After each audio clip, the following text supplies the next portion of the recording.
یہ بھی سن رکھو کہ نیکوکاروں کے اعمال نامے علیین میں ہوں گے۔ تم کو کیا معلوم کہ علیین کیا چیز ہے؟ ایک دفتر ہے لکھا ہوا جس کے پاس مقرب فرشتے حاضر ہوتی ہیں۔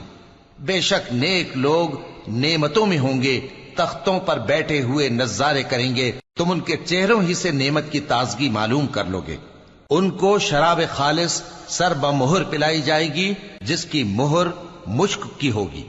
تو نعمتوں کے لیے ریس کرنے والوں کو چاہیے کہ اسی کی ریس کریں، اور اس میں آب تسنیم کی آمیزش ہوگی۔ وہ ایک چشمہ ہے جس میں سے اللہ کے مقرب پیئیں گے۔ جو گناہگار یعنی کفار ہیں وہ دنیا میں مومنوں سے ہنسی کیا کرتے تھے، اور جب ان کے پاس سے گزرتے تو حقارت سے اشارے کرتے، اور جب اپنے گھر کو لوٹتے تو اتراتے ہوئے لوٹتے، اور جب ان کو یعنی مومنوں کو دیکھتے تو کہتے کہ یہ تو گمراہ ہیں۔